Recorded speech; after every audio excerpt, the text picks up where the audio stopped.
Listo, creo que ya está grabando, también me muestro por acá.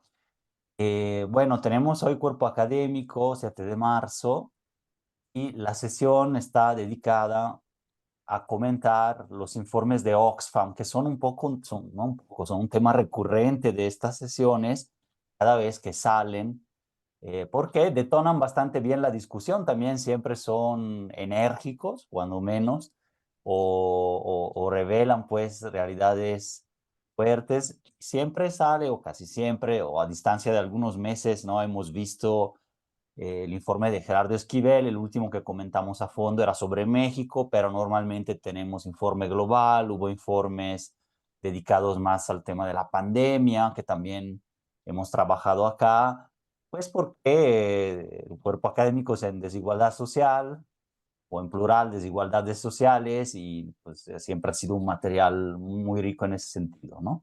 Entonces, la idea es justamente resumirlos, comentarlos. Tenemos 4 exposiciones menores, ojalá, ¿no? Pero 12, 13, 14 minutos, algo así, 15 minutos máximo dijimos, que son sobre los informes, y luego podemos comentar también, claro, a la luz de la coyuntura social y política que vivimos en México, o también desde el punto de vista más internacional o global. Digamos que dan un poco para todo, dan para muchas cosas. Entonces, creo que el orden adecuado sería que Otón Partido presenta informe Oxfam Global 2024. Yo ahondo en la parte de las propuestas o, sí, el reformismo que propone Oxfam, o los tipos de soluciones al problema que tiene. Luego Iván sobre el informe Oxfam Desigualdades México, y Ulises Blázquez, Desigualdad y Derecho a la Salud, ¿no? Si vamos así, creo que la segunda parte, la segunda hora, tiempos ahí la dedicamos a preguntas, debate, revisar partes del texto, un poco hasta tipo seminario si queremos, pero pues más bien también ver toda la coyuntura mexicana actual respecto de lo que comentan ahí, etcétera. Gracias, Sofía, que nos está compartiendo también. Eh, Aquí. Bueno, muchas gracias. Entonces, dejo la palabra primero a Otón, los primeros minutos, y le seguimos. También digo, entre uno y otro podemos brevemente comentar o dejar preguntas en el chat, pero sí tratamos como que la primera hora sea de esta parte y luego avanzamos. Te dejo la palabra, gracias. Bueno, gracias, buenos días. Quisiera antes de ir a la presentación que preparé, un comentario breve. Creo que ha sido muy influyente para el pensamiento actual la obra de Piketty, sobre todo el Capital en el siglo XXI, sobre todo porque, a reserva de no ser spoiler, diría que uno de los argumentos fuertes de la obra, pues es que debe haber una reforma radical del capitalismo, y esto solo se logra a través de las cargas fiscales a las riquezas, ¿no? Como que la tradición habitual de la economía era analizar el tema de la pobreza desde abajo, pero más bien la obra de Piketty explica cómo se conforman las grandes fortunas globales, y además una tesis que también tiene es que las grandes riquezas pues son cada vez menos útiles a la sociedad, ¿no? La acumulación finalmente sí, en vez de tener un beneficio para la sociedad, tiene un gran costo. Entonces voy rápido a la presentación porque hice unos slides con algunas de las ideas fundamentales. Ustedes me dicen si lo ven.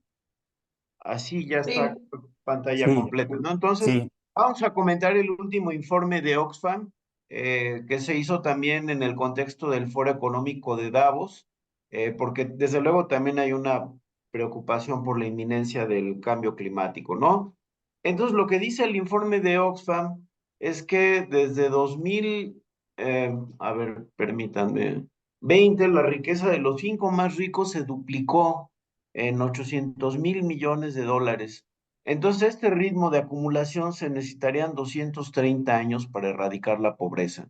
Y eso llama, esa es la introducción de Bernie Sanders, del tío Bernie, que creo que tiene una mirada bastante moderna y progresista de cómo transformar esto. Y él habla de una necesidad del Estado de reinventarse eficazmente y reinventar el sector privado. Menciona Bernie que en Estados Unidos aumentó la productividad gracias al boom tecnológico. Sin embargo, los salarios son los más bajos en los últimos 50 años. Menciona que las grandes fortunas tuvieron un incremento patrimonial de 3 billones de dólares en los 3 últimos años, ¿no? Entonces hay un proceso de acumulación de riqueza que no se había visto en la historia de la humanidad con anterioridad. Y lo que dice es que finalmente, pues eso genera resistencias, las personas trabajadoras, lo cito textual, están hartas de ser explotadas y estafadas por este proceso de acumulación. Y, y aquí se mencionan otros datos. El informe habla de que esta es la década de la desigualdad y pone como ejemplo al que ya es el hombre más rico del mundo. Ahí se va dando un quién vive con Elon Musk, que dice que la fortuna de Jeff Bezos asciende a 167.400 millones de dólares y aumentó en 2020, nada más en estos años, 32.700 millones de dólares, ¿no? Entonces, no hay nadie en el mundo que tenga esa riqueza patrimonial o ese crecimiento a esas tasas tan elevadas o tan reducidas de tiempo. Menciona que Amazon está evitando la sindicalización de los trabajadores e incluso menciona ejemplos dramáticos que no les permiten ni siquiera salir a beber agua. Se menciona como un caso de hiperexplotación laboral y cómo Amazon se va comiendo distintas cadenas de consumo y distribución de productos, lo cual viene unido pues a una alarmante falta de imaginación en el ámbito económico, ¿no? El economista todavía tiene una mentalidad muy neoclásica, imbuida de esta idea neoliberal de que solo hay una receta, ¿no?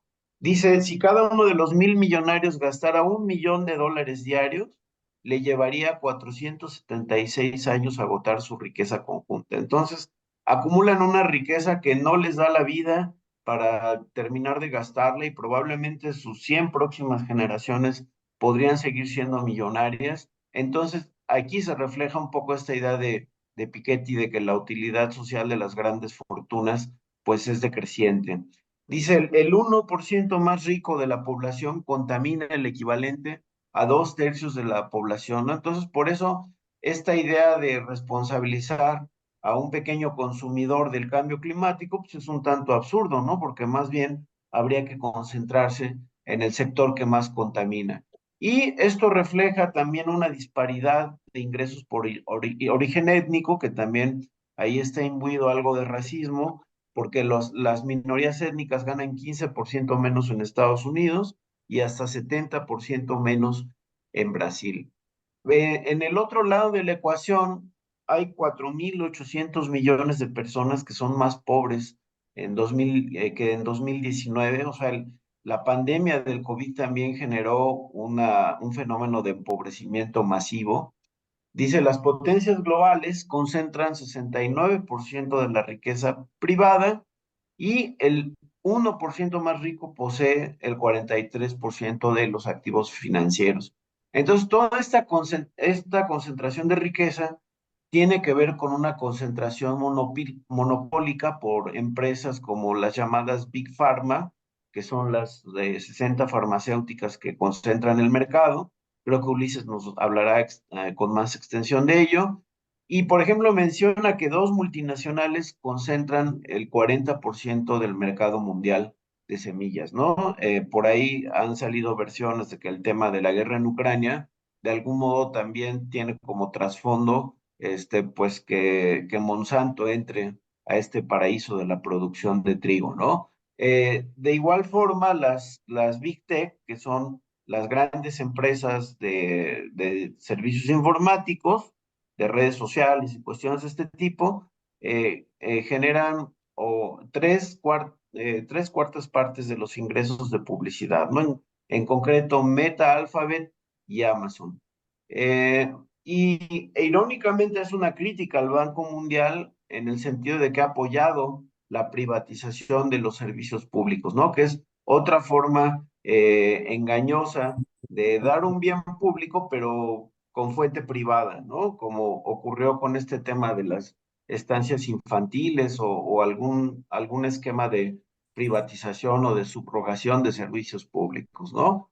Aquí una gráfica de la concentración monopólica e irónicamente, digamos, el reverso de la moneda es cómo se han ido debilitando en todos los países del mundo los, las tasas de impuesto a la renta empresarial, ¿no? Esto ocurre en buena medida por esquemas masivos y globales de evasión fiscal, donde las grandes empresas pues, se van a las Islas Vírgenes, a algún paraíso fiscal para ocultar sus ganancias y no declararlas al fisco. Eh, Incluso un análisis del Fondo Monetario Internacional señaló cómo el aumento del poder de los monopolios es responsable del 76% de la disminución de ingresos laborales en la industria manufacturera de los Estados Unidos, ¿no? Ha llegado a tal grado la concentración de riqueza que, por ejemplo, Apple, este es un dato impresionante que trae el informe, eh, es superior al PIB de Francia. Imagínense una potencia que durante siglos pues, dominó el sistema internacional, pues ahora... Hola, ya, Sana, ¿cómo estás? Alguien tiene el micrófono Bien, prendido, aquí. si lo puede apagar, por favor. Dame un chance. Sí, Listo, bueno, me permití yo sí, está apagar. bien. Bueno, las cinco empresas más grandes se valoran más que el PIB combinado de todas las economías de África, América Latina y el Caribe. Este también es un dato impresionante, ¿no? O sea, en pocas manos se genera el mismo ingreso que miles de millones de habitantes en el mundo. Y esto evidentemente se traduce en brechas salariales y de género. Y desde luego todo un esquema de precarización laboral mediante formas de empleo atípicas a través de la externalización, de la subcontratación, del trabajo temporal o por horas a tiempo parcial y la falta de acceso a la protección social. Eh, Decía yo que esto tiene un impacto también en las mujeres. El informe señala datos de Medio Oriente y el norte de África, en donde dice que las mujeres dedican entre 17 y 34 horas semanales al trabajo no remunerado, al trabajo de cuidados, mientras que los hombres de 1 a 5 horas. Entonces, este dato también es muy importante. Toda la noción del sistema de cuidados tiene un valor económico de 10.8 millones de dólares, superior a la industria tecnológica mundial, y es un trabajo no pagado, digamos, un costo que absorbe el trabajador y que va de las empresas mediante los bajos salarios, fundamentalmente, ¿no? Se dice el informe que desde el 80 los impuestos a la renta empresarial cayeron a la mitad a causa de la combinación de paraísos fiscales, incentivos fiscales ineficaces. Es muy común que gobiernos nacionales o subnacionales les den privilegios fiscales a empresas un poco como una medida de atracción de inversión extranjera, pero es dinero que finalmente el Estado deja de ingresar, ¿no? Imagínense, en 2022 se trasladaron a paraísos fiscales 1 billón de dólares en beneficios nuevamente para ocultar ganancias y no pagarlas al fisco. Eh, por otra parte, pues hay ciertas áreas grises del mercado internacional, como la venta de acciones, ¿no? Por ejemplo, en algunos países no se paga impuestos, incluso en 1 de cada 5 países no se paga impuestos por venta de acciones. Y curiosamente, esto sí tiene un impacto en todos los países muy negativo, sobre todo en los países que tienen problemas para consolidar una hacienda sólida. Entonces, hubo una iniciativa en Naciones Unidas para hacer la Convención Marco sobre la Fiscalidad Internacional, pues precisamente para que las empresas no estuvieran buscando estas áreas grises para evadir impuestos. Y curiosamente, los países ricos votaron en Naciones Unidas en contra de esta medida para regular el mercado financiero internacional. Y esto se añade, y lo vemos aquí en México clarísimamente, con la operación de lobbies jurídicos y políticos para evadir impuestos. Si alguien pensó en Ricardo Salinas Pliego, pues ahí tienen toda la razón. Es una relación muy adecuada. Y además, estos grandes empresarios pagan feroces bufetes de abogados precisamente para evadir impuestos, ¿no? Dice el informe que en Estados Unidos de cada dólar que se invierte para actividades de lobby jurídico y político para lograr una moratoria fiscal, les da un rendimiento de $220. Entonces, pues es algo que estamos viendo también mucho en México, ¿no? La estrategia de ampararse y ampararse para evadir el pago de impuestos. Y pues ahí tenemos un Ricardo Salinas que creo que tiene un adeudo como de 26,000 millones de pesos, ¿no? Que es una cantidad impresionante.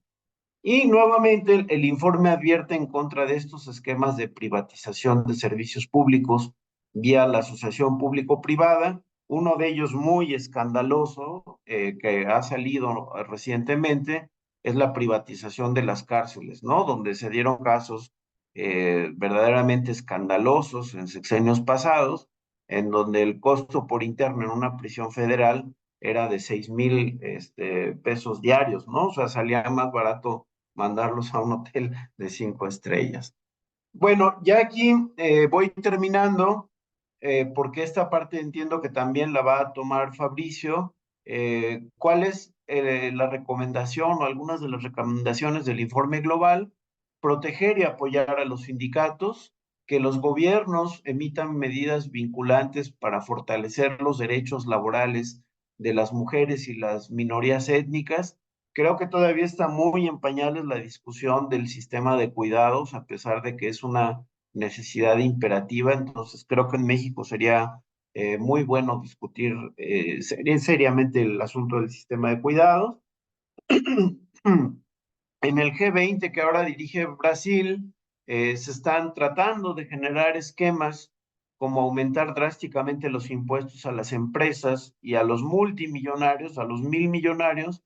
También aquí hay un fenómeno muy perverso de que en realidad estos esquemas de evasión de impuestos benefician a los milmillonarios, pero no necesariamente a la pequeña o a la mediana empresa, ¿no? Muchas veces, desafortunadamente, la pequeña y mediana empresa pues, son los clientes cautivos del SAT o de los esquemas de recaudación, entonces hasta ellos mismos sufren por esta acumulación desigual de la riqueza. Y bueno, esta idea que pues no es nada nueva, que es establecer un impuesto a la riqueza o un impuesto a las herencias, ¿no? También recomienda poner fin al monopolio del conocimiento y al abuso de normas de propiedad intelectual, que finalmente es lo que permite que estos gigantes como Apple o Microsoft o Meta tengan grandes ganancias que impactan negativamente en la desigualdad.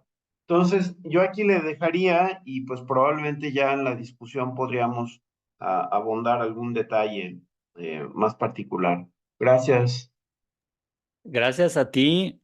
Eh, sigo sin más. Para justo esta última parte, la sección 4 del informe global contiene, y para verlas más a detalle, porque es la parte propositiva, una serie de propuestas, ¿no? Mientras estuve anotando ahí algo sobre sociología de la globalización, como una beta de estudio de todo esto desde otras disciplinas, podríamos decir así, historia, antropología y sociología, ¿no? Como así dice el término.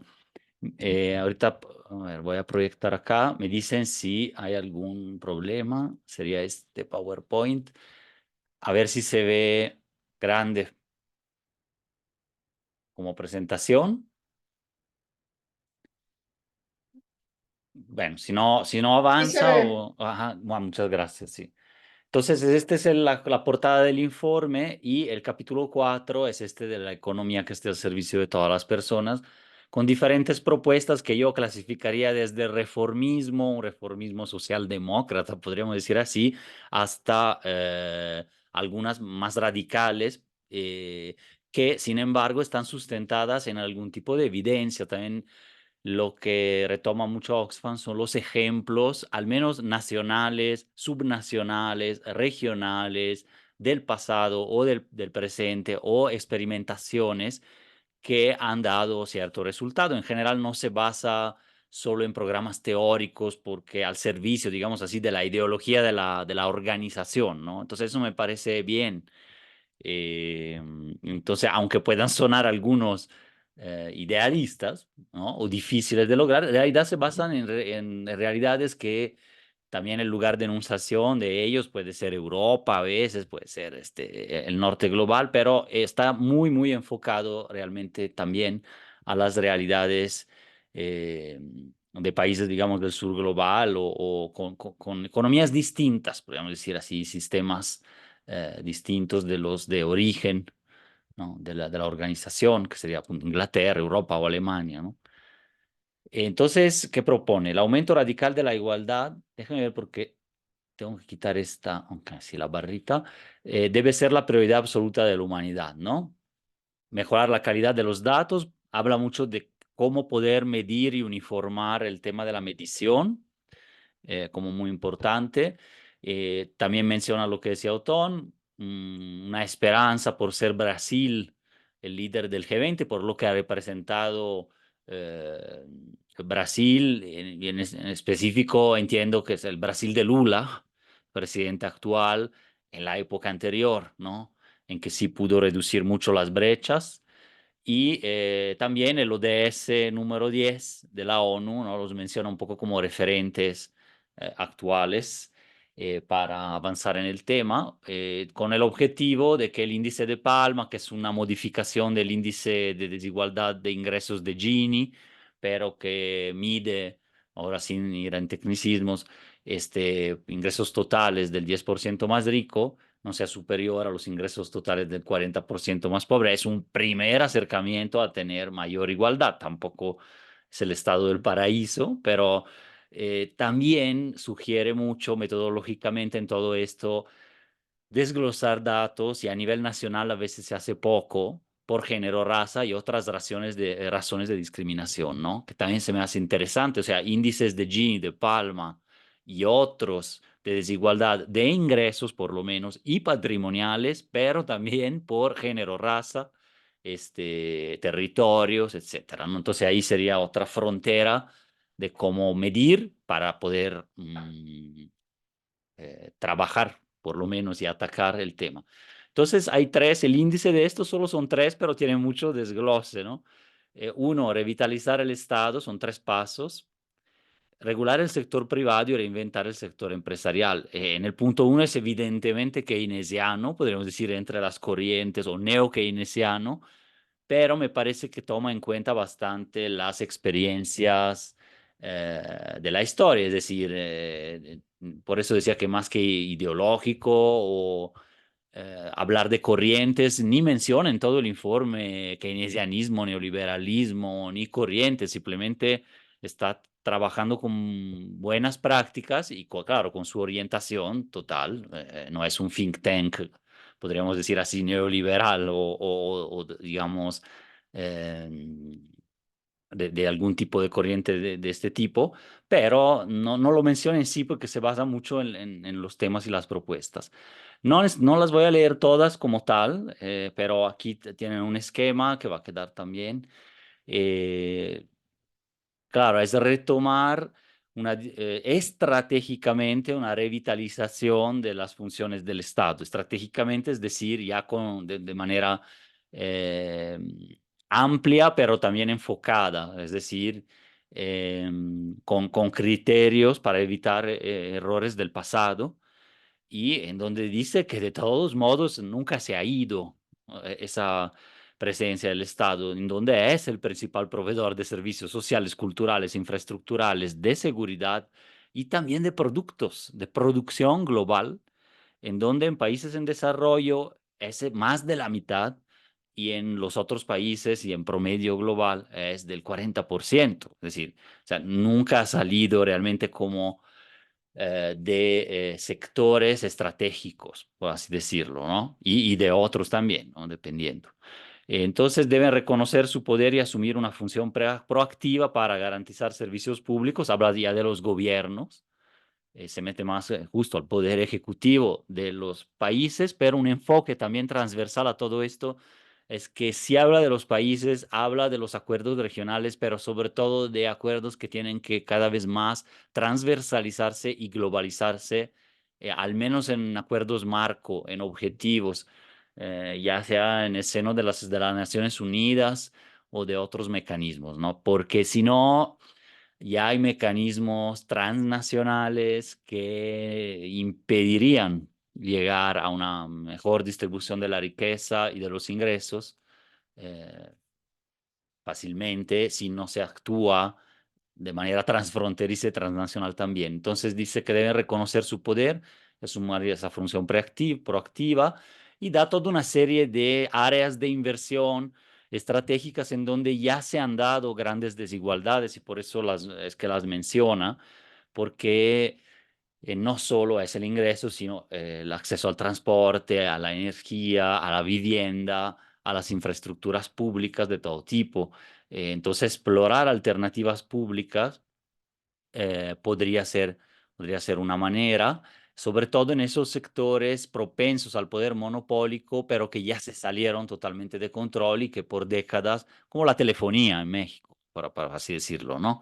No ofrecen bienes, productos, precios competitivos realmente y tienen entonces ahí un área problemática. Reforzar gobernanza incluida la mejora de la transparencia, rendición de cuentas y participación pública y supervisión de las instituciones públicas, incluidas las empresas estatales. Ese es el otro aspecto, ¿no? Eh, Poner fin a la mercantilización de sectores de bienes públicos como la educación y la salud. Sí, también hay áreas que no simplemente son estratégicas o de coparticipación público-privado, sociedad civil y organizaciones, sino que serían mucho más importantes con una rectoría más clara, ¿no? Y la segunda, regular el sector privado. Un sector privado muy poderoso está impulsando en los hechos la desigualdad extrema, con demasiada frecuencia dominando a los gobiernos o socavando opciones y libertades. Entonces también opciones y libertades, ¿no? Los gobiernos deben hacer uso de su autoridad para frenar el exceso de poder del sector privado. Y entonces menciona diferentes posibles medidas: acabar con monopolios privados e impedir que el sector privado acumule demasiado poder, con esfuerzos guiados por un movimiento antimonopolio de carácter global, ¿no? Si bien cada país tiene su propio contexto, Oxfam es respetuoso de eso, es posible aplicar principios: acabar con monopolios, poner freno a ese tipo de poder, eh, cuando es así, oligopólico, monopólico, y acabar con el monopolio del conocimiento y democratizar las normas comerciales. O sea, no solo es de sectores productivos, sino, lo hemos visto, lo vemos con Ulises también después, también en el caso de las vacunas, ¿no? Hemos hablado del tema aquí varias veces, o de la crisis climática, ¿no? Entonces, respaldar soluciones públicas dinámicas, reivindicando un mayor control público. Control público lo entiendo en sentido amplio, no simplemente del Estado, sino público de todos y todas, es decir, las organizaciones intermedias, la rendición de cuentas, así. Por eso digo que llega a ser un planteamiento de trabajo para el futuro, no digo utópico, pero de que, ¿no? Y no es propiamente nuevo, tampoco me parece nuevo de por sí, sino que lo actualizan cada vez según la coyuntura global y las nuevas también corrientes de pensamiento y los ejemplos prácticos de países que van sumando experiencias positivas o relativamente positivas, ¿no? En estos temas. Entonces, aquí está hablando de un tema que es global y local, pero no evitar poder impedir que se den dividendos o que se recompren acciones si es que las empresas no garantizan salarios dignos y justicia climática, o sea, imponer candados, introducir medidas jurídicamente vinculantes sobre debida diligencia obligatoria en materia de derechos humanos y medio ambiente. Como ven, es un papel muy fuerte de regulador, me parece, no necesariamente o siempre total interventor, ¿no? Pero también es interventor, porque luego vamos a ver. Reforzar la legislación para garantizar justicia racial y de género, temas bastante que habían sido dejados al lado, pero que se suman a la igualdad propiamente dicha de clase, ¿no? Yo creo que estas dos, sin la otra, no forman un triángulo, podríamos decir, interesante o de acción. eh, si no actúan juntas, como tipos de justicia o de medidas, ¿no? Entonces, a partir también de medidas salariales, de derechos, sindicales, etcétera, también considerar a la par el tema de género, racial y eventualmente, ¿no? Claro, de otras discriminaciones. Exigir a las empresas que publiquen e implementen políticas de género, ahí da algunos ejemplos, dar seguimiento a las recomendaciones de justicia racial de Naciones Unidas, etcétera, ¿no? Otra vez el cuidado, que también es un tema, me parece importante, de las campañas electorales en México, la experiencia de la Ciudad de México, etcétera, ¿no? Trabajo de cuidados no remunerados, recopilar mejor los datos, invertir en infraestructura y bueno, ahí vienen hasta el cuestionamiento de normas sociales que delegan el trabajo de cuidados no remunerados principalmente a mujeres y niñas, ¿no?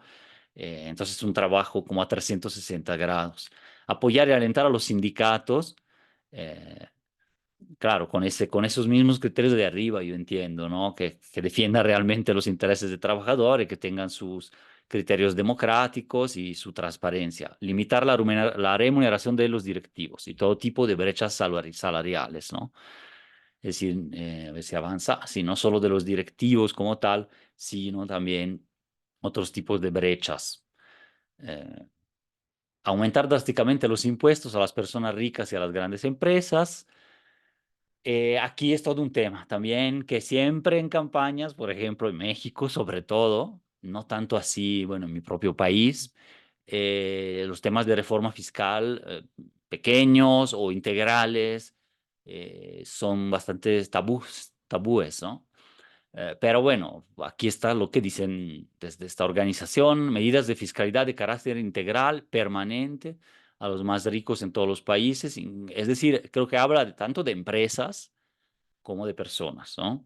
Aumentar urgentemente los impuestos sobre dividendos, ganancias de capital, gravar beneficios extraordinarios, aplicar impuestos permanentes sobre beneficios excesivos, más eficaces a grandes empresas, especialmente a nivel de actividades transfronterizas, y frenar la evasión, que es ilegal, y la elusión, que es legal, fiscal, pero que justamente se basa en esa posibilidad que las pymes no tienen, pero que sí tienen grandes conglomerados o empresas mayores de pagar bufetes de abogados, contadores, servicios digitales, etcétera, para poder eludir de una manera que sí roza lo ilegal a veces o explota huecos, ¿no?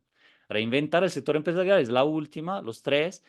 Entonces, aquí sí es muy interesante el tema de la economía social y solidaria, que también me parece que respecto de los otros temas, ¿no? Brechas raciales, de género, en las campañas también de hoy en México está quedando un poco a deber en el sentido, pero bueno, podría entrarle por ahí el tema de las energías renovables y qué tipos de empresas apoyar, pero se me hace interesante, no, tampoco es del todo nuevo, me parece, porque ya desde los 90 con la responsabilidad social empresarial se platicaban estos temas. La cosa aquí me parece que hay una radicalidad distinta y un papel rector del Estado que en los 90 en esos planteamientos ya no se veía porque no era, ya no era tema, ¿no? 90, 2000, todavía había una, digamos, otra manera. Entonces, eh, alguna está realizando transición gradual, dice en la parte azul, introduciendo voluntariamente la representación de personal en sus consejos de administración, la cogestión, o sea, en Alemania es una realidad después de la Segunda Guerra Mundial, por lo menos,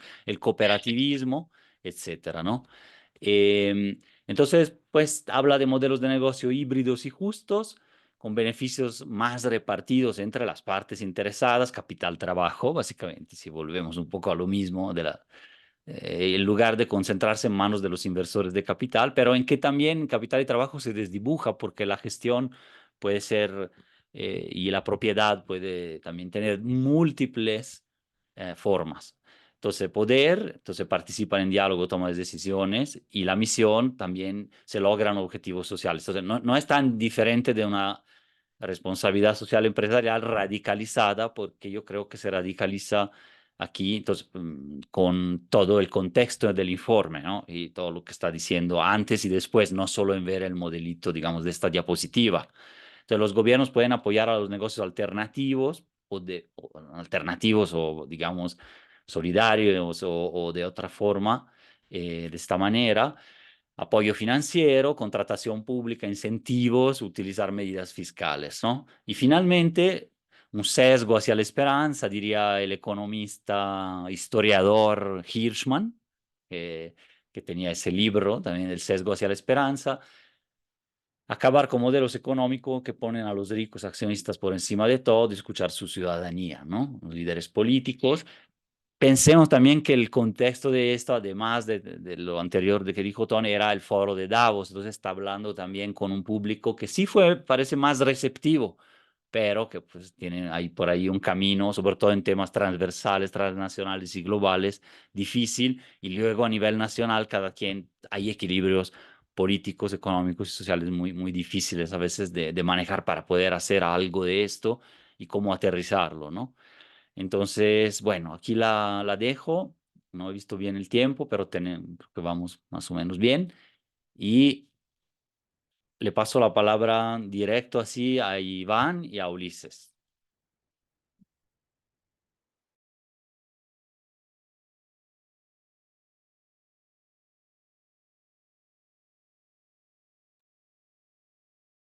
Si Iván no es, creo que no está. Creo que no sé si van, si quieren, ¿Vas tú? entro, sale, vale. Gracias.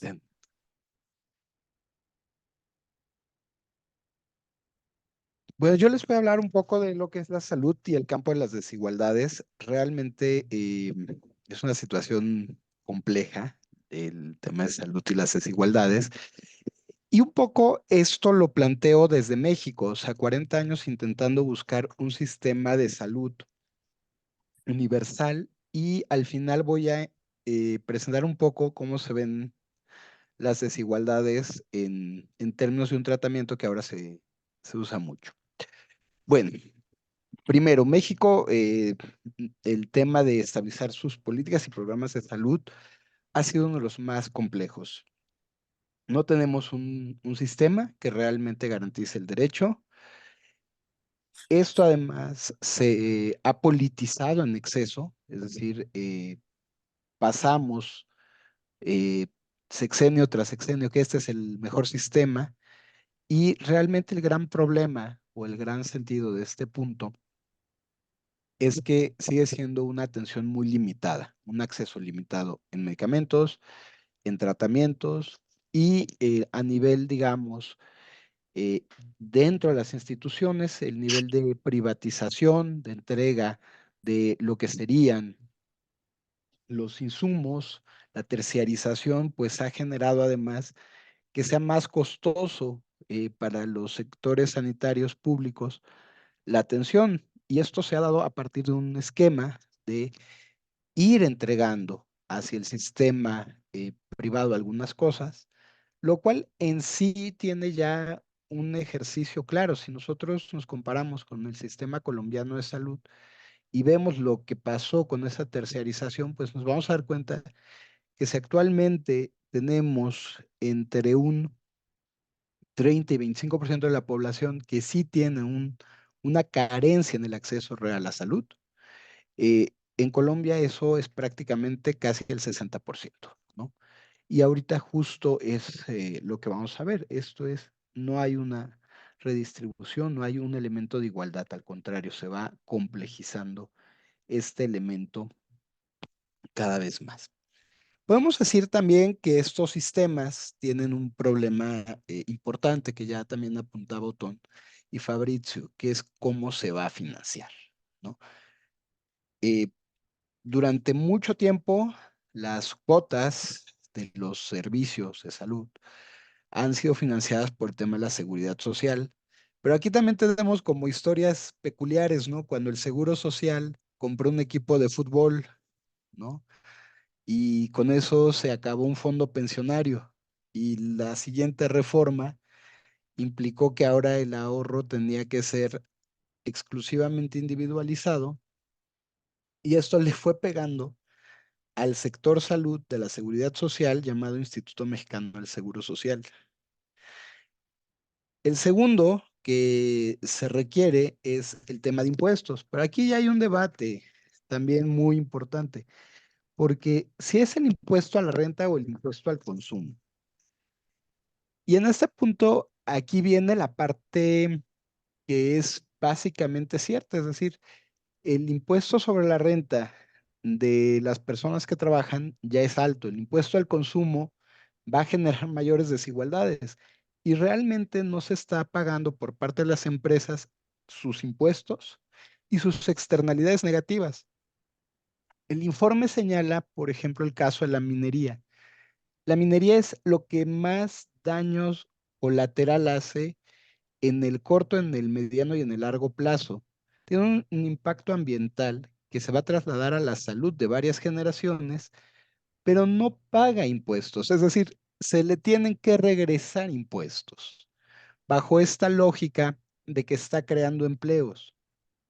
Entonces, sin esta reforma fiscal que sea verdaderamente redistributiva, que empiece a cobrar impuestos a las empresas, que sea realmente de fondo y de forma para hacer un sistema universal con un catálogo ampliado de tratamientos, un catálogo ampliado de medicamentos, un catálogo ampliado para especialistas, no va a ser posible, ¿no?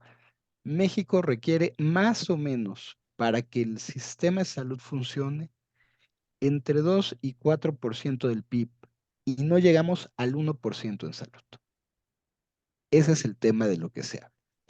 Y aquí entonces empieza a haber esta idea de que el sector privado tiene que ser el que subsane, ¿no?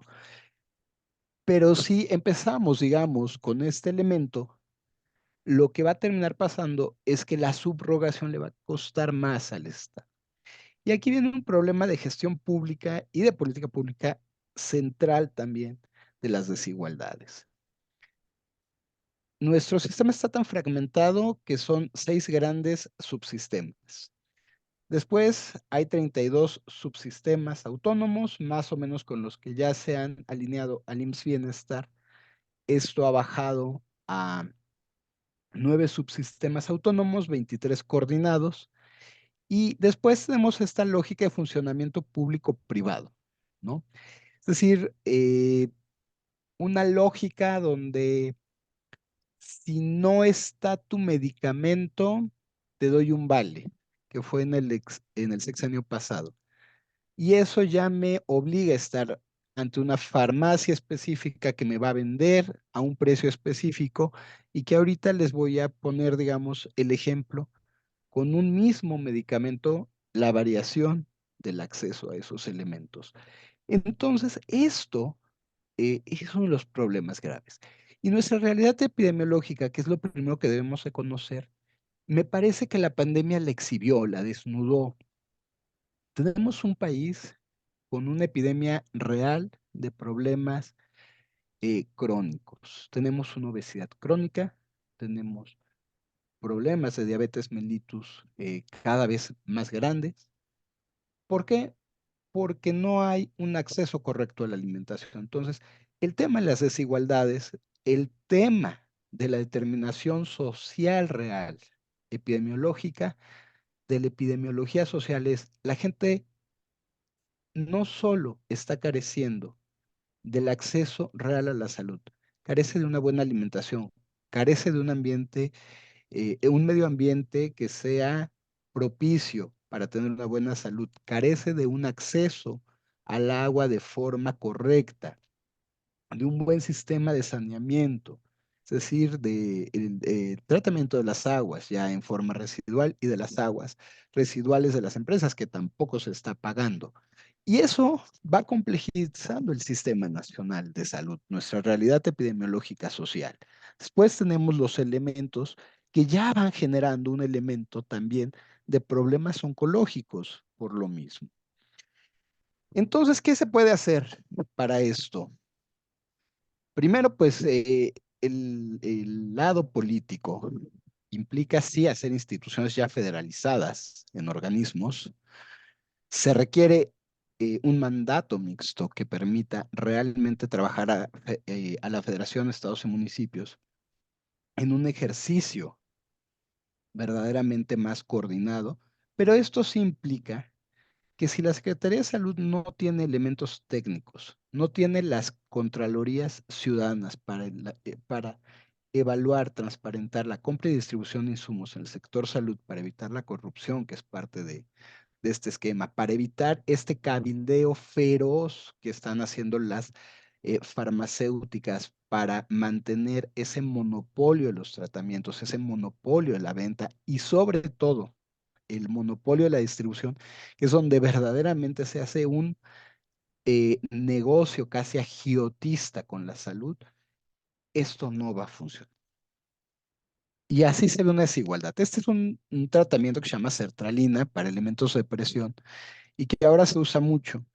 Esta es una farmacéutica canadiense, es la mayor generadora de medicamentos genéricos y eh, la, eh, digamos, estas 28 cápsulas, esta presentación, cuesta 206 pesos con 52 centavos para más o menos 28 días.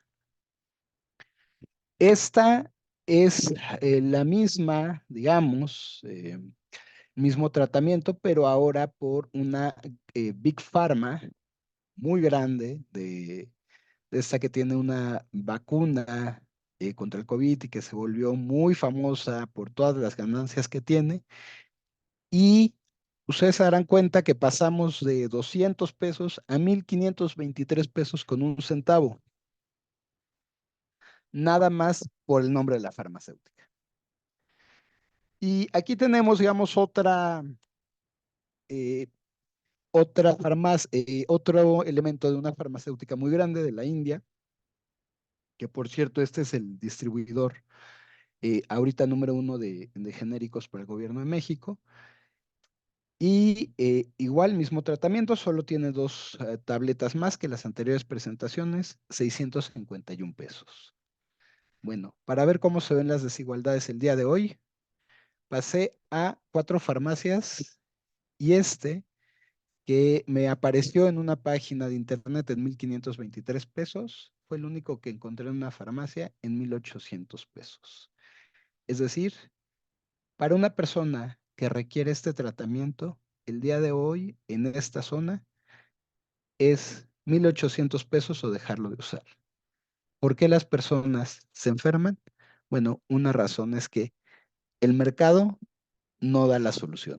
El mercado y la Big Pharma usan todos los medios para llevarte a comprar el más caro o que tu salud vaya empeorando. El único problema para la economía clásica y que genera una gran desigualdad es que la salud no tiene un bien sustituto.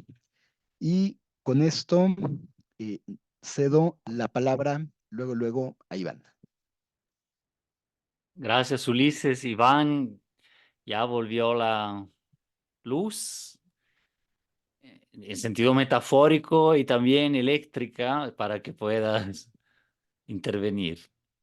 Así es, muchas gracias. Sí, justo cuando estaba terminando Fabricio, se cortó aquí el internet. Como estoy en una computadora que no es portátil, pues no pude recuperar, tuve que esperar a que regresara la luz.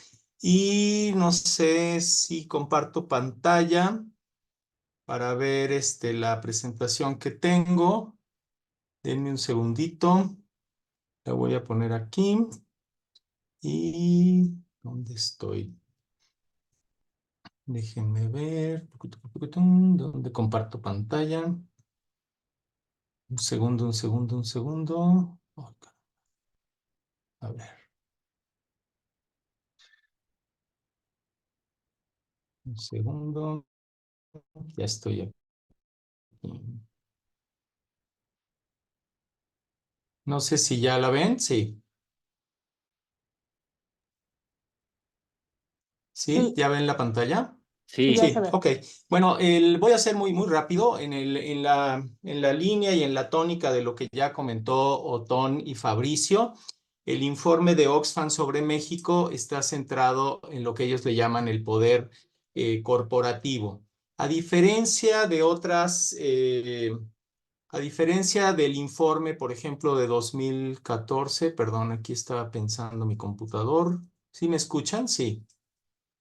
Sí, Sí. Ok, sí, con- a diferencia del informe de 2014 que elaboró Gerardo Esquivel, este informe no está centrado tanto en el detalle de cómo se estructura la desigualdad en nuestro país, sino más bien está centrado en la influencia del poder corporativo como uno de los mecanismos de desigualdad en México. Es decir, los datos están sobre todo colocados en el sentido de cómo se presentan o cómo han aprovechado los grandes corporativos mexicanos los elementos previos incluso al actual gobierno.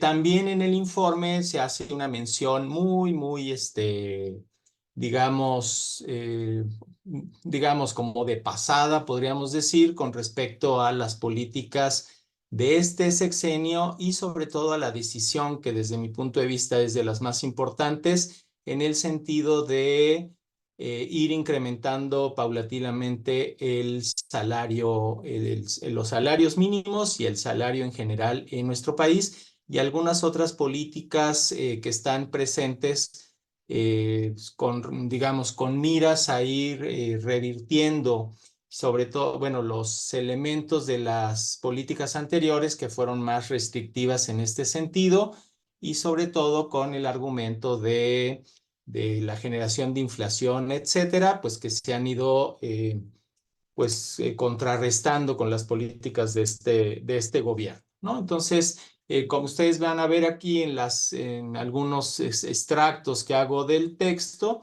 pues lo que establece es que en general se han mantenido, aunque han disminuido desde mi punto de vista, pues digamos, el trato que el Estado mexicano le sigue dando a los grandes corporativos.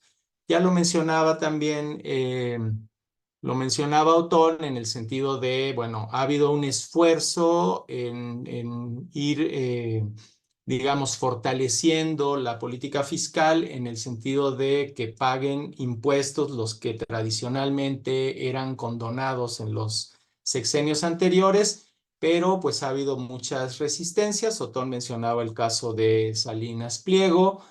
Hace unos días hubo una declaración de López Obrador en el sentido de una quita legal. Recuerden ustedes que hubo cambios en la política y también en el ámbito legislativo para que las condonaciones no se dieran en el ámbito de la decisión del Poder Ejecutivo, pero bueno, esto ha seguido en temas de litigio y también en temas, en este caso, declarado por el propio López Obrador, en el sentido digamos, y se quita desde los aspectos legales con respecto a la deuda que tiene Salinas Pliego con el Estado mexicano, ¿no? Bueno, las empresas de Salinas Pliego con el Estado mexicano.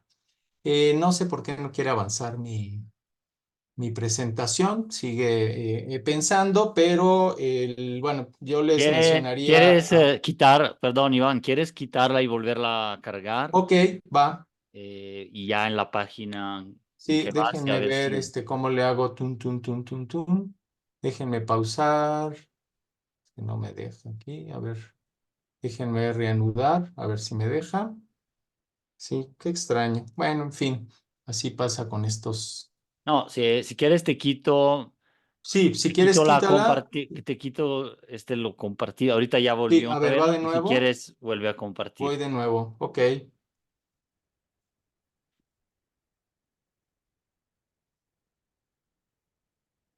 A ver, va de nuevo, a ver, ahí está, pero sigue como pensando. Entonces, bueno, se los menciono, digamos, un poco la presentación que ahorita les comparto, que les digo que son extractos del mismo texto.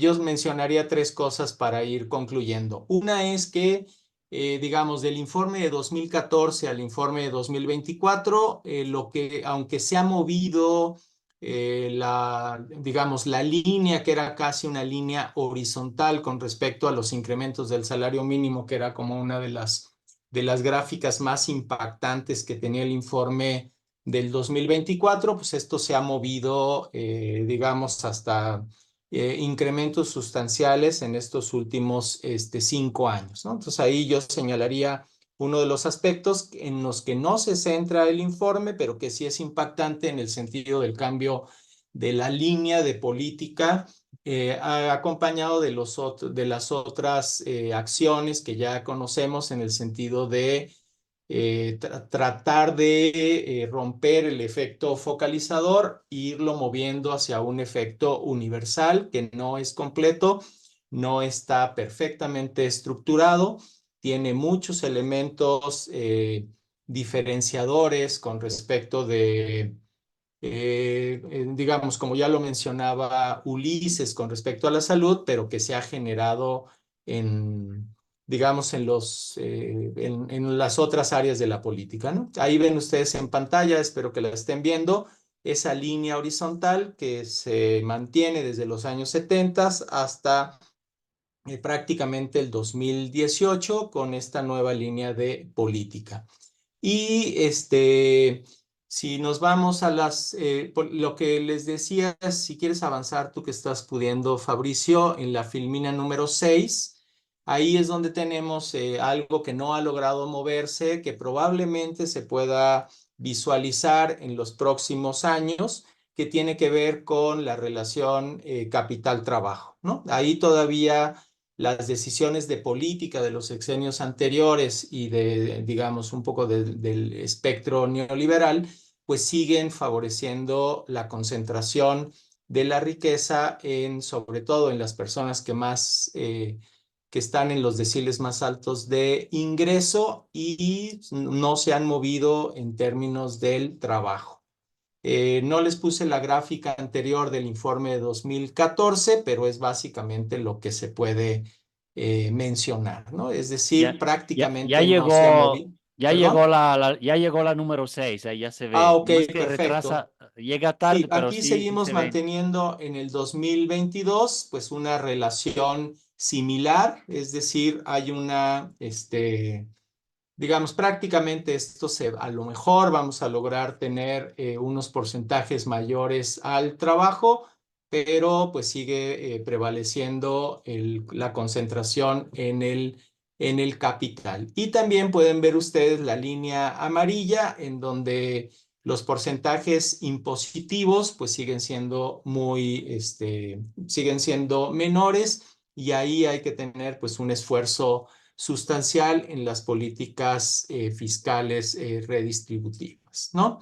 Entonces, me voy un poco a la última filmina que tiene que ver con las recomendaciones. Pues las recomendaciones van muy en la línea de lo que ya mencionaba Otón y Fabricio, que tiene que ver con el fortalecimiento de la regulación del Estado sobre las corporaciones, es decir, aunque ha habido cambios, hay algunos aspectos que no puede tocar el actual gobierno, por ejemplo, las concesiones mineras, pues prácticamente digamos, hay estudios que hablan del 80% del territorio nacional con concesiones mineras, no necesariamente activas, pero potencialmente activas.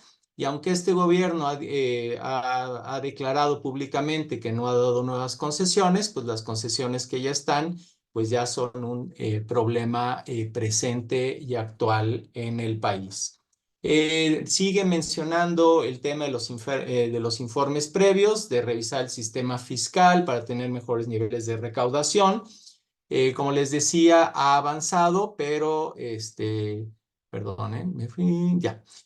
Ha avanzado, pero ahí tenemos ese pendiente. Y aquí, en la misma línea de lo que mencionaba Fabricio al final de su presentación, alerta sobre las diferencias entre las condiciones de las grandes corporaciones y las pequeñas y medianas empresas, ¿no? El argumento que menciona el informe en este sentido es que tienen tasas impositivas, obligaciones patronales y regulaciones de protección y los recursos con los que cuentan para enfrentarlas pues son diferenciales. Es decir, esto que mencionaba Fabricio del ejército contable y digamos, como para para disminuir la carga fiscal, pues no la tienen todas, ni las pequeñas ni las medianas empresas. Y si recordamos las recomendaciones del informe de 2014, pues ahí proponían la creación de un auténtico Estado social. Me parece que eso ha ido avanzando un poco con discusiones en términos de la estrategia y de la efectividad de la misma. Me parece que el cambio de enfoque sí ha avanzado también.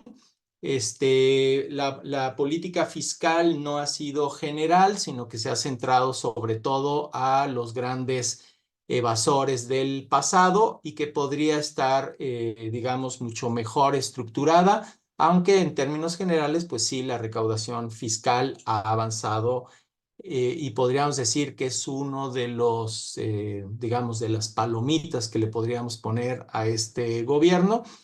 Prácticamente en si no mal recuerdo, 3 personas que han estado a cargo del SAT, esto se ha visto. ¿Qué más se proponía? La focalización en educación, salud y acceso a los servicios básicos, aunque este gobierno ha buscado deslindarse de la focalización y tratar de que esto se vuelva universal e incluso con cambios constitucionales para mantener los montos y los programas sociales que ahora están, digamos, que ha implementado. La política salarial y laboral también, digamos, en ese sentido proponía fortalecer el nivel de compra del salario mínimo, cosa que desde mi punto de vista ha sido positivo y ha sido posible en este nuevo gobierno. Y también proponía, también en la línea de lo que mencionaba Fabricio, la transparencia y rendición de cuentas. Me parece que ahí todavía tenemos temas controvertidos e incluso con propuestas de eliminación de algunos de los órganos que tienen, desde mi punto de vista, críticas en el sentido de cómo se constituyeron y cuál es su operación, pero no en términos de la función que representan, la función pública que representan para acompañar propuestas de diseño y de implementación de política pública. Y yo ahí concluiría. Muchas gracias. Gracias a ti, Iván, muy completo también la parte de México. Recuerdo salieron en enero o febrero, incluso enero los dos. Y entonces podemos abrir a comentarios. Voy a ver si hay algo escrito aquí o a sí, debates o temáticas. Yo tenía algunas preguntas, pero vamos levantando la mano. Voy a esperar, voy a quitar la presentación. Eso sí lo puedo hacer. Y abro el chat. Y mientras, si quieren, pueden levantemos libremente ahí las manitas. Está Otón. Espérenme tantito. Voy a ver si aquí los comentarios para que... Yo de la parte de salud preguntaba el eterno debate, llegando yo de un sistema como el italiano, que es un sistema único de salud desde el año después de mi nacimiento, cuando nací todavía no existía como tal, que es el sistema sanitario nacional, sanitario se llama, pero es de salud, del 78, ¿no? Y entonces, si pudiera, entiendo que las propuestas que van, bueno, por el lado de la candidata de Moreno, por ejemplo, la propuesta sí es universalizarlo, pero a través del IMSS Bienestar y manteniendo más o menos los que hay, los 6, 9 diferentes sistemas que hay, pero que sería con cobertura o al menos derecho teórico universal. Y ahí me planteo, ¿podría ser un primer paso eso para luego plantear un sistema único de salud, como en Brasil el SUS, realmente? ¿O podría funcionar también así, simplemente potenciando lo que hay? ¿Y cómo llegar a ese del 3, 4 escaso por ciento que tenemos de PIB invertido en salud? La OMS y también en general la experiencia europea, por ejemplo, recomienda llegar al 8%. Y ahí está el tema que mencionabas, de dónde se sacan los recursos, porque para más programas tal vez haya, pero para un sistema único de salud universal o un sistema fragmentado de salud, pero universal, que podría ser, no. Entonces, primero mi pregunta va para Ulises. En esta de temática y está escrito ahí en el chat. Si quieren, escuchamos antes de otros temas Otón y Lulu. Lulu para preguntas y luego rebotamos con quienes expusieron o con quién más.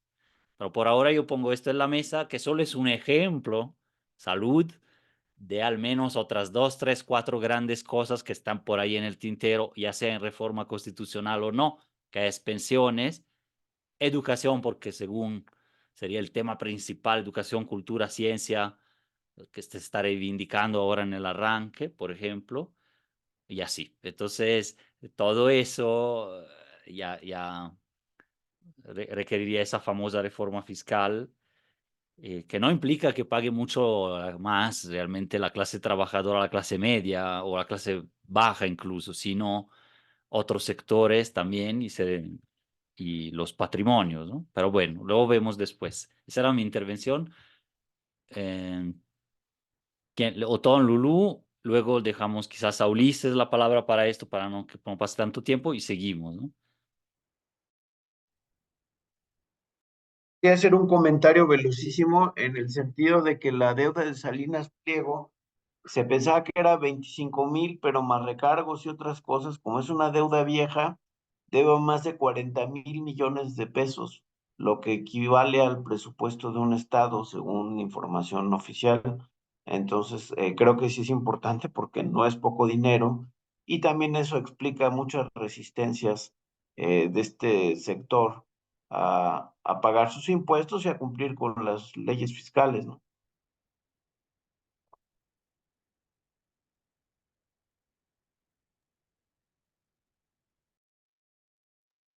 Adelante, sí, sí, lo platicábamos Ok. el otro día, el tema, pero lo vemos después de la intervención de Lulu. Pues esta pregunta también es para Ulises y yo me quedo pensando en lo que nos expones y veo muy lejano a veces el derecho a la salud universal.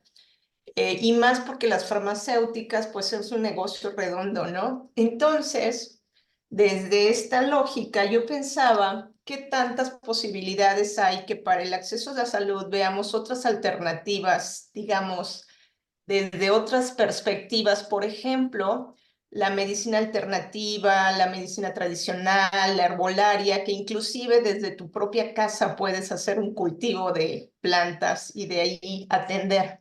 Y que esto fuera como una política pública para desde allí atajar tal vez a estos intereses de las grandes farmacéuticas. Quería preguntarte eso, ¿cómo lo veías tú? Y bueno, empiezo por la tuya, Lulu, y sigo con el Fabrizio.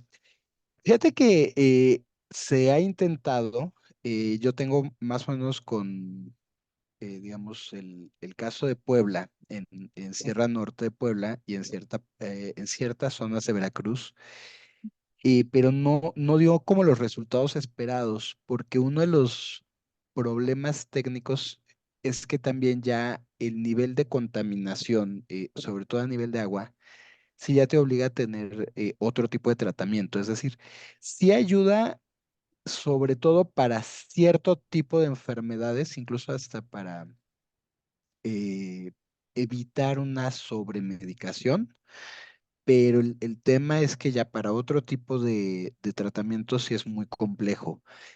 Ahora, el gran problema de eso es que también la Big Pharma sí tiene ahí, mete y un poco en esta idea de la gestión del conocimiento, el tema de patentes se están golpeando con todo, ¿no? Incluso empezando con esta idea de que pues te puede hacer mal un té de manzanilla. Bueno, pues sí, a cualquiera le puede generar un daño, cualquier elemento que se tome y tengas algún elemento donde puedas hacer reacción. O sea, no es malo per se la parte herbolaria, es decir, se puede utilizar.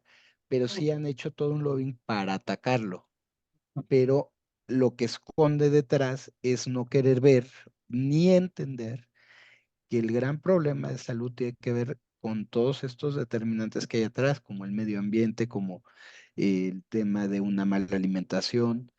Hace poco, no sé si se han fijado aquí en León lo que eran las farmacias ISA, que era parte de las farmacéuticas de OXXO. Entonces Oxxo te iba enfermando, te vendía comida chatarra y al lado era bien simpático porque si tú comprabas una coca y dos papas, te regalaban una metformina en la farmacia.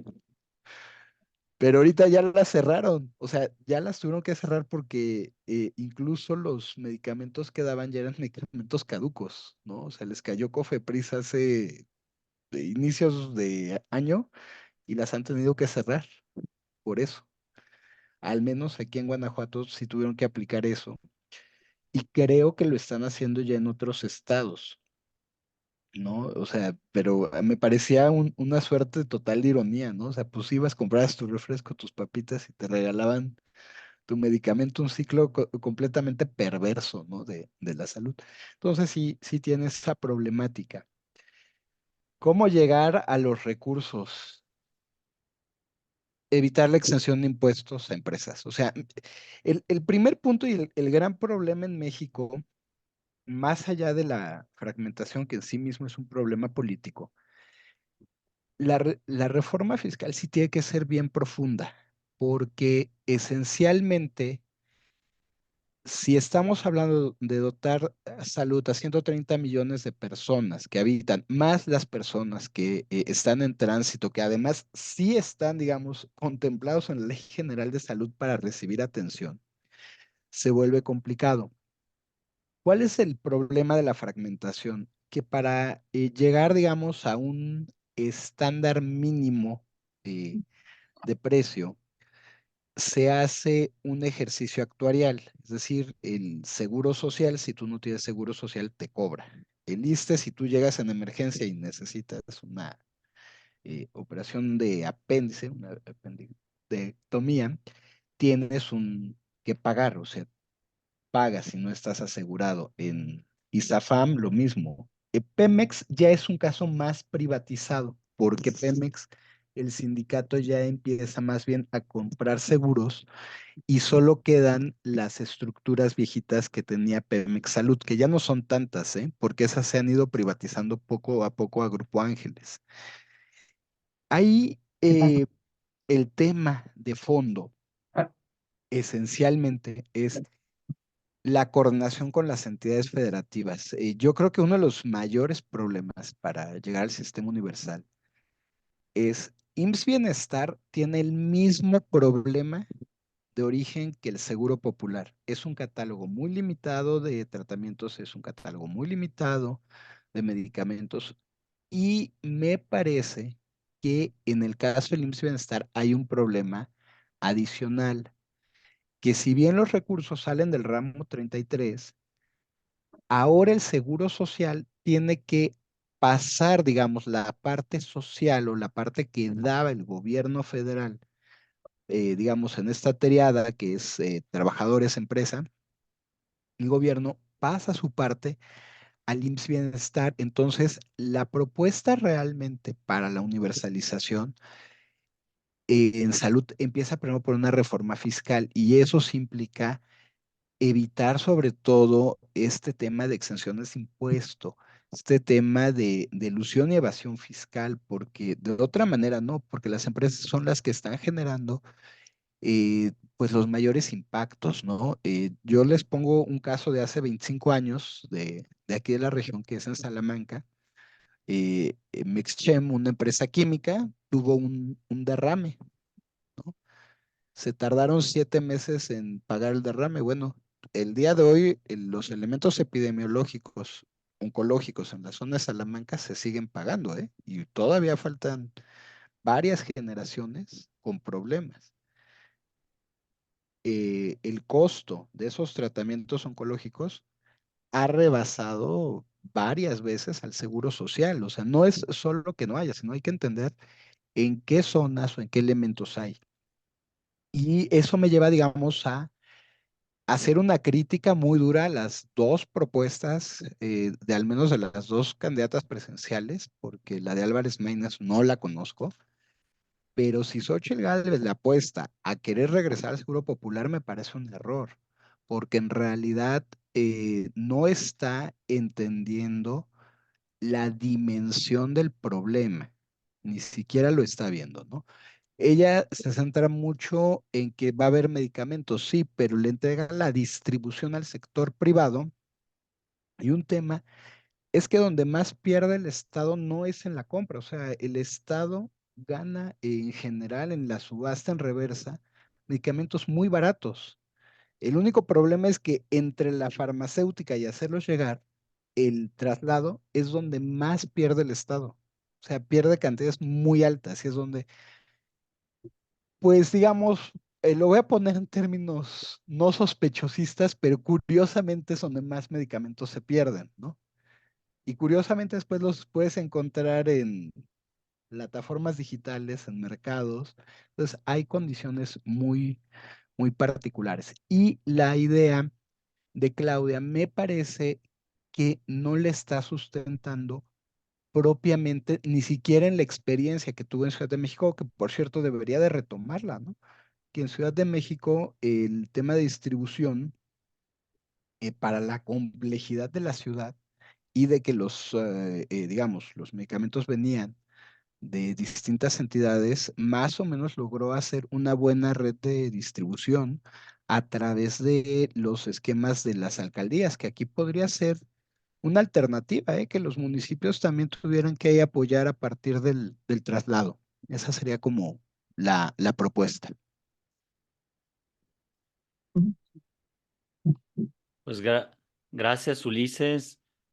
Solo para rebotar esto, luego levantó la mano Iván y bueno, y quien quiera para intervenir, ya que es la parte aquí en que podemos como que dar más fina, ¿no? Entonces sí entiendo que sí, una mejor opción sería sí avanzar en ese sentido. Según las propuestas que he escuchado o empezado a leer, bueno, por lo menos de Claudia Sheinbaum, y porque del otro lado no es así, esa propuesta al menos. La idea es que sí quede fragmentado por ahora, reservas pero universal y con el IMSS Bienestar que supla y provea todo, no un catálogo limitado, o sea, que no sea un seguro popular ampliado, sino el sistema universal, digamos, para quienes no tienen los otros sistemas corporativos o sectorializados. Podría ser un paso intermedio, yo así lo vería, pero son cosas que pienso imaginando o escuchando comentarios y tampoco es algo tan unitario o así porque no he leído a fondo si así lo menciona, porque se puede llegar a la universalidad y gratuidad de muchas maneras y aún así fragmentando y no garantizándola del todo porque no hay presupuesto. Entonces, sí se puede prometer esto en campaña con cierta razón, diciendo que el bienestar va a cubrir a quien sea, pero cómo y respecto de los otros sistemas y con qué fondos, etcétera, es lo que lo limita. Y si no llegas a un mayor porcentaje, en los hechos no es. Entonces puedes decirlo y prometerlo, pero no realizarlo. Esto estoy hablando del lado de las propuestas de Claudia. Del otro lado no la hay, entonces pues, ni lo menciono porque más bien es otro tipo de sistema que se tiene en mente, que no sería propiamente de este tipo del estado del bienestar, digamos, socialdemócrata, sino que sería otro formato. Iván y quien quiera de los puntos de Oxfam y así, igual. Sí, yo nada más un poco en la pregunta o el comentario que hacía Lulú.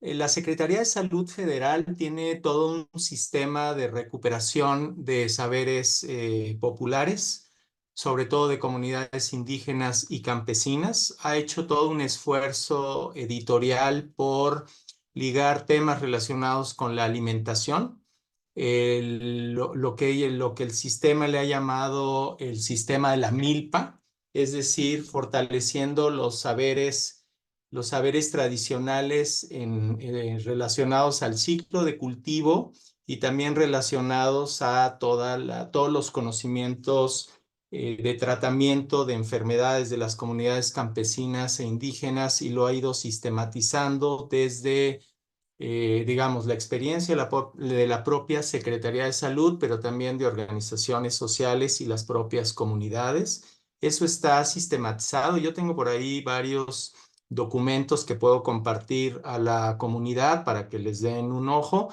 y también ha trabajado en temas relacionados, por ejemplo, al parto natural, a la concepción de las comunidades indígenas y campesinas en términos de este tema, es decir, incluso hay sistemas, digamos, de salud, podríamos decir, aunque entiendo que Ulises sabrá más del tema, pero temas, por ejemplo, relacionados a hospitales en donde el sistema tradicional, pues, es el parto natural, el tema de las parteras tradicionales, etcétera. Entonces, digamos que hay toda una corriente al interior de esta secretaría. Lo que yo conozco es a nivel federal, que va a contracorriente y complementando toda la línea de la medicina tradicional, es decir, alópata, etcétera. Pero hay muchísimas otras líneas, incluso algunas que podrían ser controvertidas, ¿no? Que tienen que ver con el uso de, sácame de la duda, Ulises, pero lo que llaman los nosomos, el tema del dióxido de cloro, etcétera, etcétera, que muchísima, una buena parte de la población utiliza para, bueno, lo usó para el tratamiento sobre todo de COVID, pero lo usa para otro tipo de padecimientos y que están presentes pues en las líneas de política. Es decir, las líneas de política no son unitarias, sino que tienen muchísimas otras vertientes y todo, y lo que yo sé de este proyecto de la Secretaría de Salud está muy en la línea, por ejemplo, de lo que generó la Compañía de Jesús en las comunidades indígenas y campesinas a través de fomento cultural y educativo, porque muchos de los médicos que trabajan en estas líneas tuvieron sus primeras experiencias en estos proyectos de la compañía de hace 40, 30 años, ¿no? Entonces ahí están presentes. Yo tengo varios ejemplares en el ámbito de la agroecología, en el ámbito de la alimentación y en el ámbito de lo que le llaman la salud popular, que les puedo compartir y ustedes podrán valorar después de su lectura. Gracias, gracias Iván. Y para rebotar esto, con Lulú a mí se me hace un tema muy, muy importante porque como base en general y también en los países europeos desde la biopolítica, ¿no? Y eso del estado del bienestar, así es controvertido el sistema de salud como tal. Sí, por un lado, claro que me parece necesario, ha hecho que toda la población tuviera esa tranquilidad y certidumbre, certeza en su vida, etcétera, pero también es parte de un sistema alópata que por su cuenta tiene sus contradicciones al estilo Oxxo que te vende papas y coca, pero al lado te vende la metformina. Es decir, se basa en síntomas y no en prevención, se basa en a veces una ciencia que tiene 10, 15, 20 o 30 años de retraso para los doctores si no se actualizan y entonces o se basaba en Italia también en mucha presión de las farmacéuticas para empujar, es como el pusher del fentanilo en Estados Unidos, es el médico, no son los cárteles de la droga. O sea, ahí empezaron la dependencia de opiáceos, ¿no? Por motivos de salud, de paliar el dolor que la misma sociedad hasta les provoca por las injusticias, si quieres, o faltas de otras cosas, o las aspiraciones además de otros problemas serios, que podrían serios, es decir, serios de salud, ¿no? Propiamente dichos, pero que está todo imbrincado, ¿no? Imbricando, sí. Y entonces, bueno, por un lado, sí, por ejemplo, de mi parte, y leyendo Oxfam, etcétera, es muy interesante llegar a eso, yo creo, como un piso, no sé si el primero, el segundo o el tercero, pero un piso, pero desde adentro también había que transformar las propias facultades de medicina y el sistema para incorporar toda una serie, reincorporar, porque esa era la medicina antes, um, ¿no? Y quizás, sí, incluir otros enfoques integrales holísticos, o sea, científicos, pero me refiero que más amplios. Entonces, porque si no, el costo aumenta muchísimo de todo, ¿no? Prevenir es mejor que curar y es menos costoso tendencialmente, ¿no? Pero ahí es donde sí habría un problema. Entonces serían dos cosas. Primero, tenerlo un sistema real y con todo lo que decía Ulises, y luego que dentro de este sistema más bien empezara un cambio o desde ya, ¿no? Bueno, no necesita tener sistema único, sino sería un cambio hasta de mentalidad. Pero siento que para eso sí está más atrás que el propio debate de sí o no de la salud. Y lo digo como ejemplo de también los otros pilares del bienestar clásico del siglo XX, ¿no? Como pensiones, educación, así. Está Ulises por ahí. Y Sí, de hecho, también nada más como para complementarlo, Iván, está la Escuela de Medicina del Politécnico, que es una escuela totalmente homeópata. Y es interesante que, digamos, esta escuela de medicina del Politécnico sea la que esté porque trabaja, digamos, el retomar muchos de estos elementos. Y también en la Escuela Nacional de Antropología e Historia, sobre todo desde la antropología de la salud, se ha retomado ese punto. Es decir, sí México sí ha hecho bastantes elementos.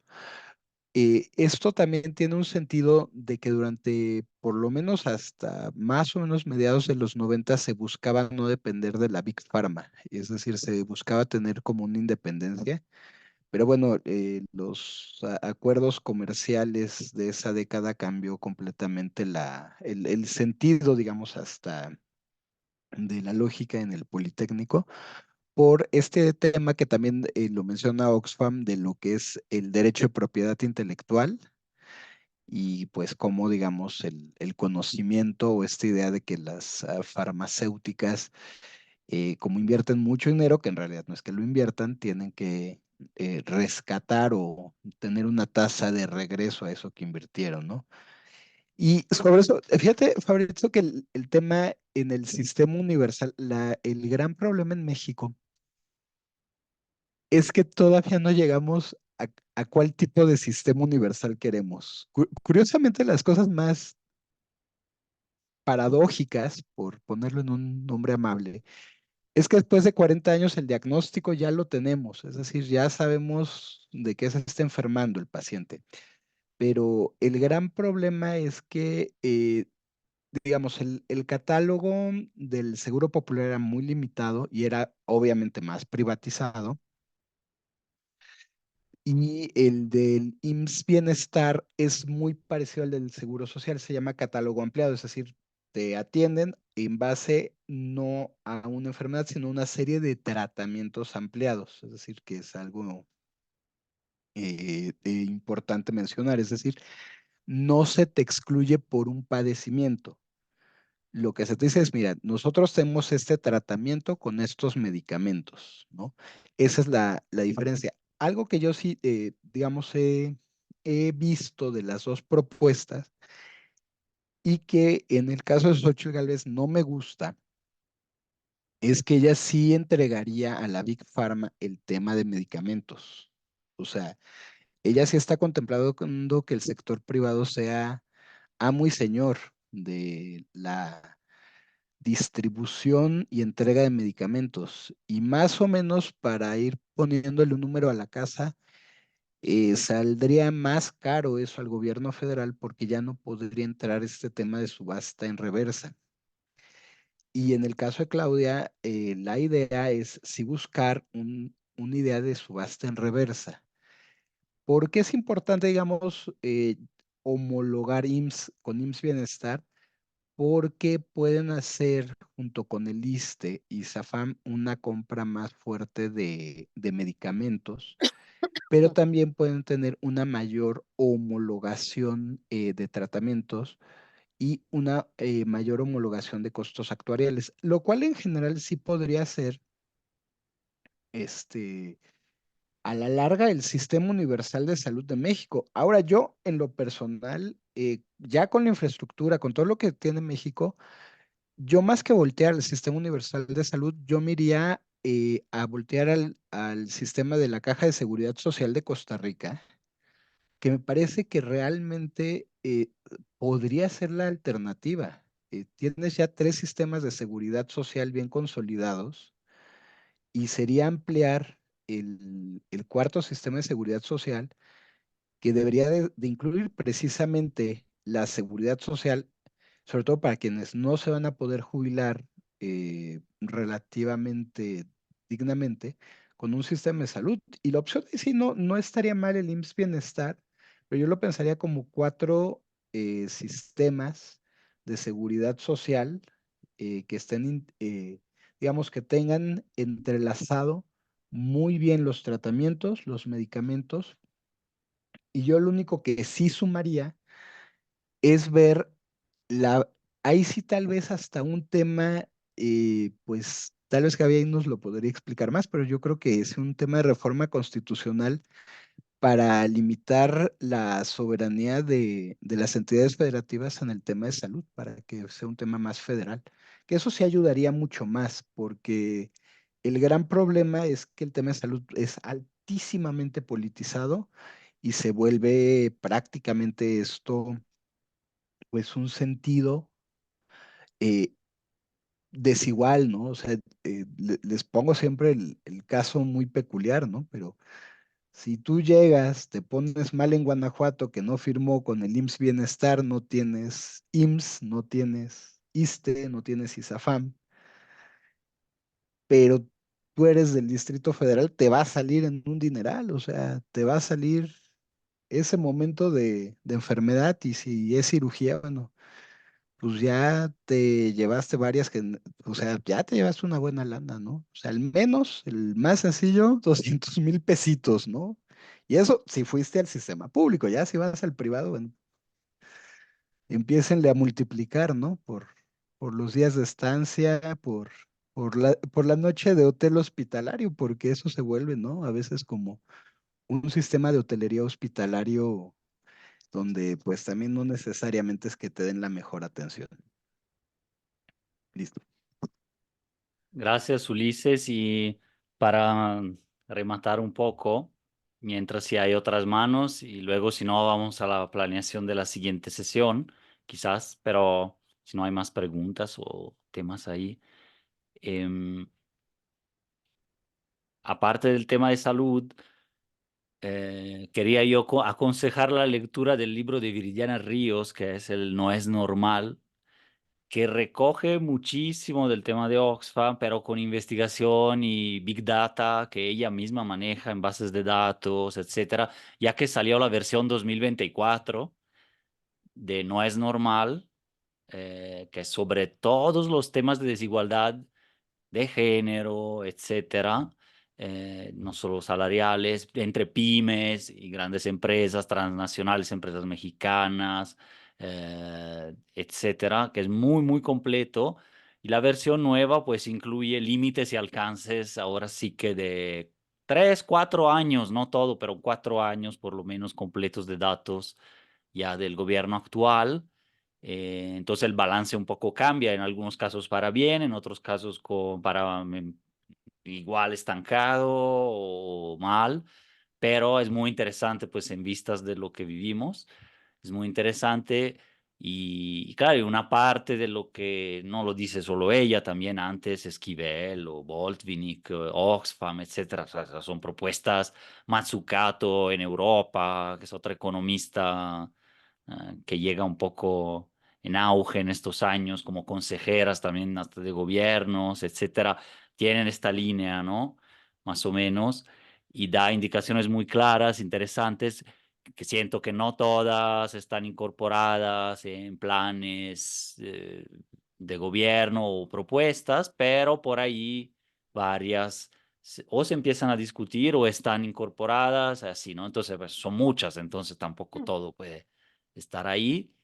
Y bueno, entonces ese era el consejo para mí de lectura del tema, porque sí es muy, muy completa y destaca justamente como la famosa reforma fiscal que es tabú y no es muy electorera, que digamos, y entonces la medio mencionan o la medio dicen o mejor no, aunque se lo van a preguntar, pues incluiría patrimonios, por ejemplo, no sé, en Italia es normal pagar si tienes 2 casas, un impuesto patrimonial fijo sobre tu casa o las herencias, o diferenciar por tipo de empresa, sector, tamaño, etcétera. o impuestos diferentes a cierto tipo de consumo que es contrario, digamos, a la salud, ok, pero también de lujo, contrario al medio ambiente y a otras cosas. Lo hemos visto muy poco. Ahora hay una oposición tremenda de lobbies solo por 3, 4 etiquetados que están ahí tímidamente enfrente del que al inicio a nadie le gustaba, pero pues se normaliza también y creo que hasta el impacto va disminuyendo poco a poco, pero en fin, son estrategias tremendas que sí impactan en la población que más consume eso, población de repente más vulnerable o población que no está del todo a lo mejor informada o que el acceso que tiene a lo más común en cualquier rincón, esquina de pueblo es eso. Y entonces, bueno. Pero bueno, está Mirna. No sé si quieras intervenir, Mirna, que escribiste aquí. Me parece que sí. Seguirá siendo. En el comentario se escribió. No sé si andas por ahí, quieres decirlo, yo lo leo. Me parece que seguirá siendo un tema de acumulación de riqueza por parte de un selecto grupo, sigue siendo un reto la construcción de alternativas económicas al modelo de desarrollo dominante. Es el desafío para los candidatos aterrizar sus propuestas en políticas públicas que dinamicen procesos económicos, productivos, que ayuden a mejorar lo que es posible hacerse desde lógicas económicas también, ¿no?, alternativas. No solo fortalecer el banco del bienestar es suficiente. Bueno, no sé si haya más intervenciones o si Mirna quieres ahondar en eso, adelante. Si no, cerraríamos la sesión a reservas, solamente de mencionar Tengo un poco de todos, por eso no abro el micrófono. Ok, no te preocupes. Más bien que recuperes pronto también de la tos. Y está Otón y recuerdo solamente para que quedemos aquí a lo mejor los agitadores, las agitadoras del cuerpo académico para la siguiente sesión que aquí dice, pero podemos decidir 21 de marzo, o sea, todavía queda en 2 semanas, contienda político-electoral, agendas 2024. O sea, esta era la más exquisitamente, luego vienen investigación sobre salud materna, y un estudiante visitante, las derechas en México y América Latina, las nuevas, que estaba Larissa ahí, esclarecimiento y memoria histórica, y luego, ok. Pero bueno, la siguiente es contienda política electoral, agendas 2024, que habría que ver, y no me acuerdo quién la propuso exactamente, no sé si era Otón y varios le entraban para preparar algo por ahí, o pues aquí ahorita lanzar la convocatoria a ampliar participaciones más breves, a lo mejor de 5 o 10 minutos, pero muchas, de cualquier aspecto que cada quien quiera estar leyendo y profundizar. También cuesta trabajo seguirle la pista, entonces podemos especializarnos en una temática que nos interesa de cualquier propuesta que haya ahí en la mesa, o candidato o así, ¿no? Entonces, bueno, dejo a Otón la palabra, dejo de grabar también, mientras mando abrazo colectivo y vemos qué se puede hacer. Gracias, Araceli. Un excelente tema.